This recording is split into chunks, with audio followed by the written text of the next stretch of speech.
58% of respondents selected vulnerability scanning when asked which supply chain security controls are implemented, which means the majority of engineering teams are still betting on detection rather than elimination. My name is Paul Nashawaty. I'm the practice lead and principal analyst, and this is the AppDevANGLE. Today, I'm sitting down with Sudeep from Traefik Labs. Sudeep, welcome. Welcome to the podcast today. Hello, Paul. Glad to be here.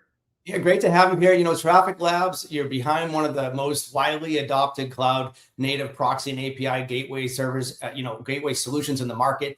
Traefik has really been pushing heavily on this thesis around what it actually means to build secure infrastructure from the ground up. Why don't you introduce yourself and introduce the company a little bit? Yeah, certainly. I'm Sudeep Goswami, CEO of Traefik Labs. I think most people know us through our open source project. Like if you're running Kubernetes in some shape or form, there's a very high chance that Traefik is already in the cluster that you may or may not have chosen deliberately, because a lot of the major Kubernetes distros ship Traefik as the default way that their traffic kind of gets into the cluster, right? So we're sitting at about over 3.5 billion downloads at this point. So pretty widely deployed as an open source project. And what we have done on top of that is build a commercial layer for teams that need more than just routing. So think of an API gateway, think of more increasingly like an AI gateway, an MCP gateway, all roll into one unified binary. Yeah, absolutely. And, you know, this is the timing of what you're talking about. It couldn't be any more relevant, right? I mean, what we're seeing in the market, it's changing, it's fast. Container security has basically been struck by the same cycle for years: scan, patch, repeat, right? But in 2026 alone, we saw over 35,000 CVEs reported, right? This approach is becoming increasingly difficult to sustain, right? So what we're talking and what you and I discussed during our briefings and conversations, I thought it would be relevant for the audience to hear about how vulnerability scanning really tells you what's wrong after the fact, but it doesn't reduce the underlying attack surface. And that's something that we're seeing. But at the same time, what we're also seeing is the pressures around regulatory actions and such is moving in a direction where the engineering workforces and workflows have to kind of take into consideration. In our 2026 application development research, we found that 54% of organizations cited the NIST framework and 46% cited the EU Cyber Resiliency Acts as regulatory pressures affecting release engineering. So compliance is no longer just a security concern or a legal concern. It's now part of basically the SDLC. It's part of the software delivery pipeline. So when we look at that, the urgency that we see is reflected when organizations are investing and where they're investing. 47% of respondents indicated that identifying software supply chain security as a top investment priority. So that's where they're moving their money, right? And Sudeep, this is what makes our conversation around Traefik and what you're doing with Distro Zero so interesting, right? The latest announcement that you have, rather than finding vulnerabilities faster, they're looking at the different question. What happens if you can eliminate much of the attack surface before vulnerabilities really even become a problem? So let's just jump right in, Sudeep, right? We see that our research is showing 58% of respondents. I opened it up with vulnerability scanning as asked as software supply chain security controls are implemented. What's the core insight that led Traefik to kind of build a better scanner rather than just removing the attack surface entirely? Yeah, it's a very interesting kind of development that's happening now.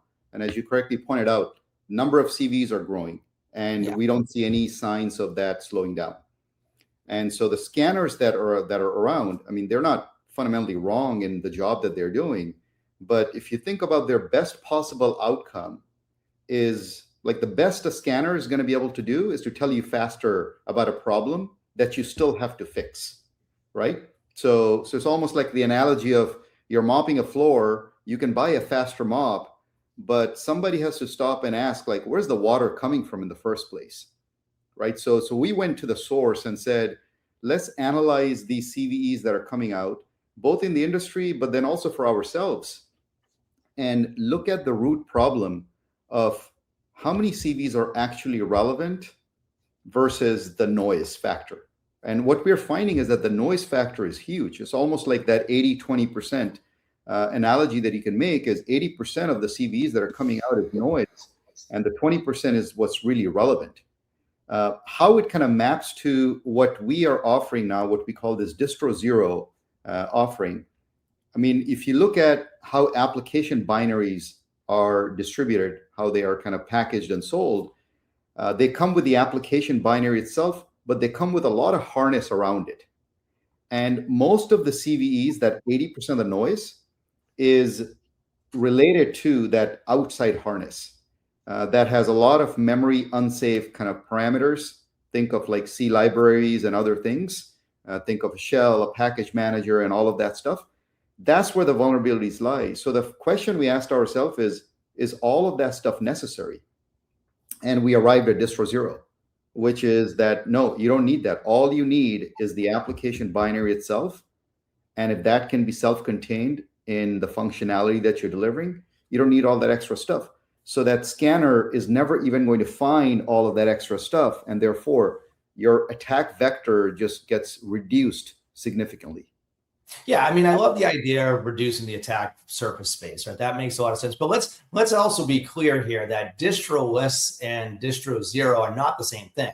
And distinction really does matter here, right? So when we look at the real risk around distroless, it becomes a marketing category that obscured the meaningful technical differences here, right? Distroless containers, they really remove the shell and package manager, right? Which is a step forward, but they still can carry, as you kind of highlighted, Sudeep, carry the C libraries, the dynamic linker, system cryptographic kind of libraries. These are all pieces that are they still require a dependency surface, right? And platform engineering teams are really making an architectural decision on needing to understand what exactly they are trading away and what they're keeping, right? So I'll ask you, because I mean, this might be news to some people in the audience. What from a platform engineering or AppSec perspective, a lead who's already deploying this distroless container, they may feel like they've already done the right thing. But like, what does this mean for them to understand the gap between the model and what Distro Zero is actually doing? Because it's two very different things here, right? Yeah, absolutely. And I think this is where I want to just, maybe say one thing, which is the people that have done work on the distroless, there's some real work that has gone in there, right? So I don't think we should take anything away from the efforts that have gone into making distroless a thing. However, the job is not complete with distroless. And this is why we believe we need to move to Distro Zero, because fundamentally what distroless does, it removes the toolkit that an attacker could use once they get into an environment, right? It doesn't remove the code base or the set of things that allow them in the first place. So what Distro Zero is doing essentially is removing all of those parameters and all of that potential to exploit a vulnerability for an attacker to get into an environment and then do harm and other things, right? So let's unpack this a little bit. And you correctly pointed this out, right? When you are moving to a distroless image, what you take out is the toolkit itself, right? And the toolkit has the shell, the package manager, the Linux utilities.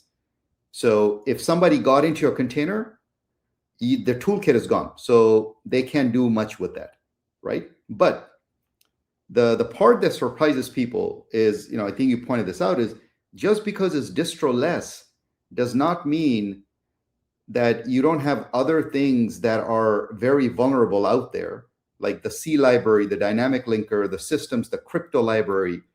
Now, those are not toolkits sitting on the shelf, but they're still actively running in your code.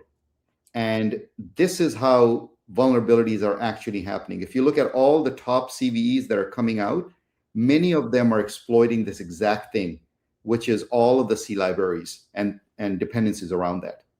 And this is why I think the FBI and the CISA had guided people to start using memory-safe languages. C is not one of them. They explicitly call out C as a memory-unsafe language because it has all of these abilities to exploit memory issues. And that's how attackers get in. So even if you don't have all the other stuff that distroless gives you, you can still get in, and that's the problem, and you can do harm. Right. Right. So Sudeep, but there's also not just the technology pieces that are like, obviously everything you talked about is very relevant, and those are the kind of the Trojan horses to kind of get in and such, and the back doors to get in. But now we're looking at regulatory deadlines that are kind of coming into effect, right? The FIPS 140-3 regulation. We see the EU CRA. I mentioned this frameworks. So in our research, we see that that 54% of respondents cited NIST framework as a regulatory pressure affecting release engineering, where 46% flagged EU CRA specifically. That's not a security team problem. You mentioned the CISO, right?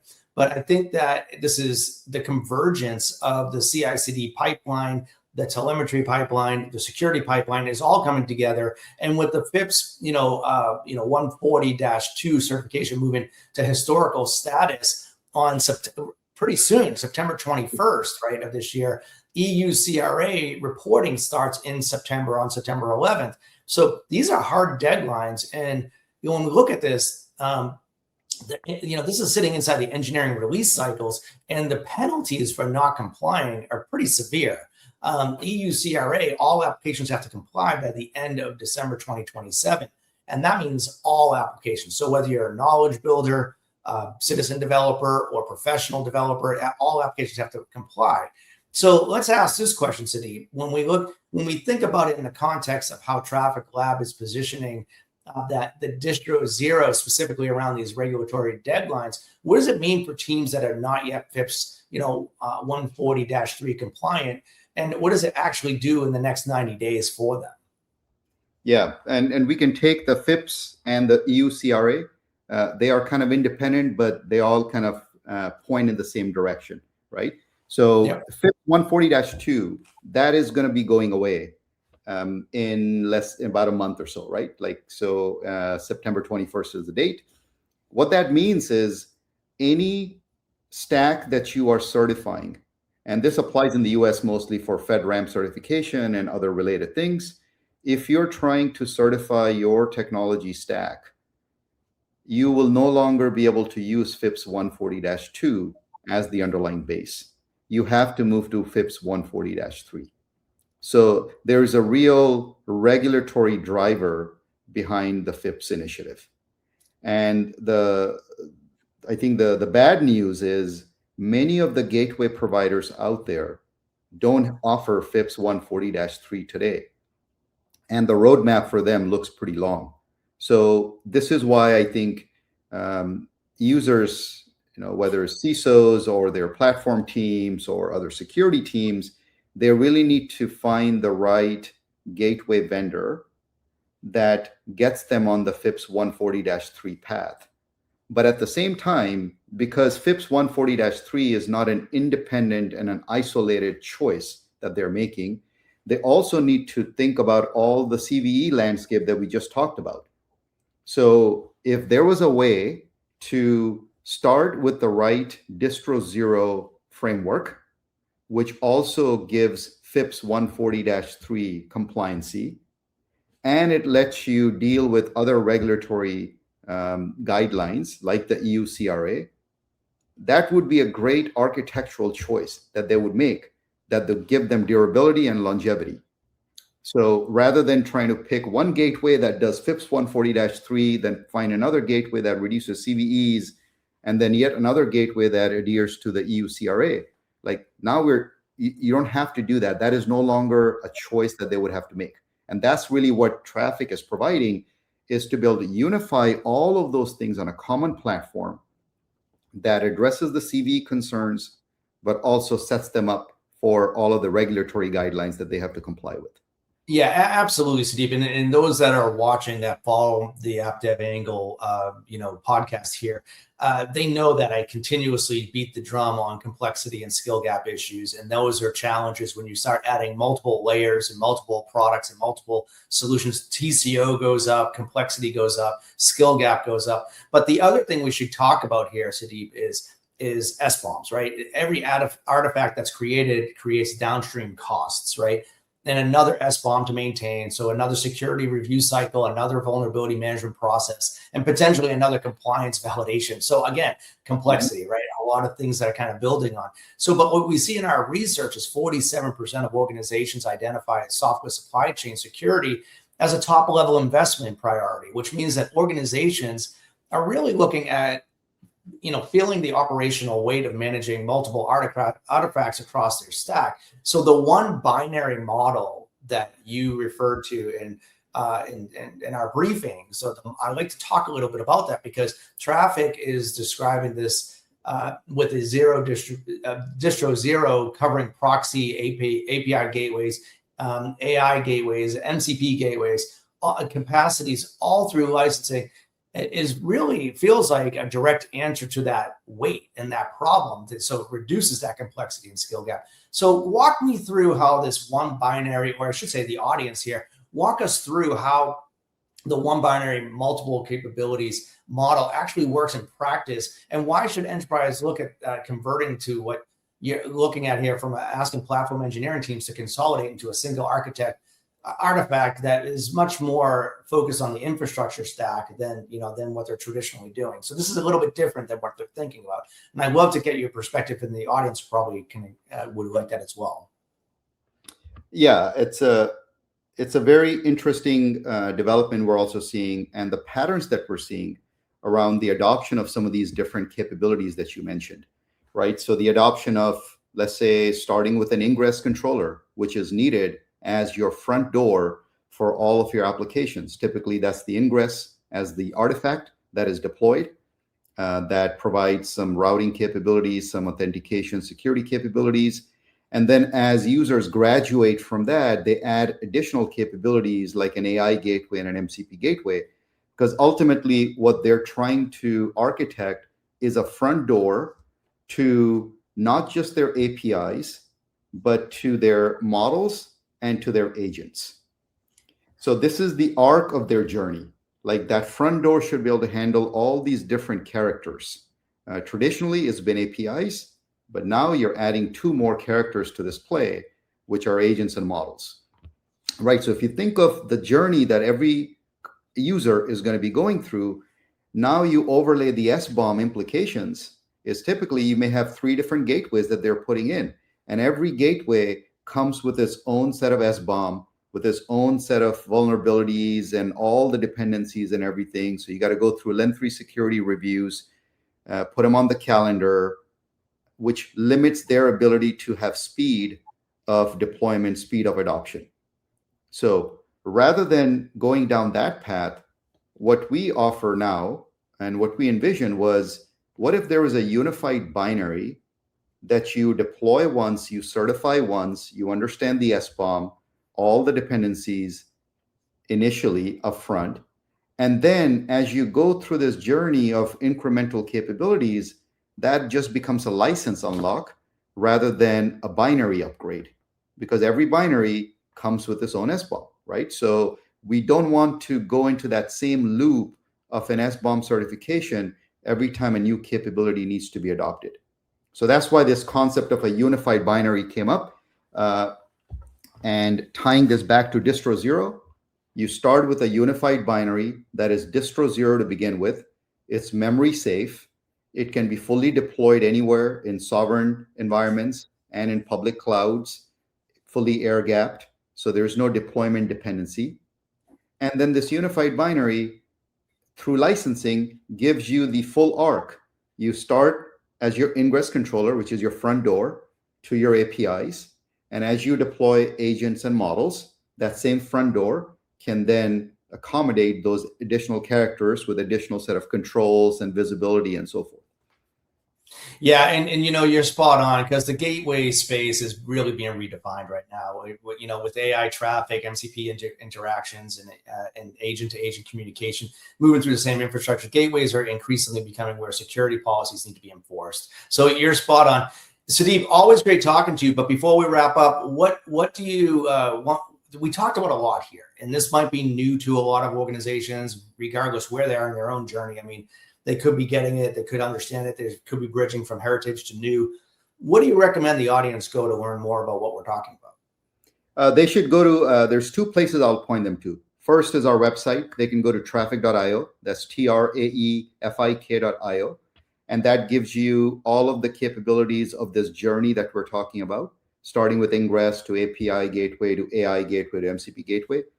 And audiences who really want to double click on the Distro Zero offering that we have now, they can go to distrozero.io. That's distrozero.io. Sudeep, thank you for being on. It's always a pleasure talking to you. I look forward to, this was a great conversation. I look forward to our future conversations. And I encourage the audience to look at some of our previous discussions as well. Thank you for being on today. Yeah. And thank you for being part of the AppDev community, for watching. But for now, that wraps up this episode. But we'll be back next Wednesday with another conversation diving into the tools, trends, and talent shaping the future of application development. So whether you're deploying at the edge, building with AI, or modernizing your cloud stack, we've got you covered. Be sure to follow us on social if you have any thoughts, questions, or just want to connect. Until next time, stay curious and stay building.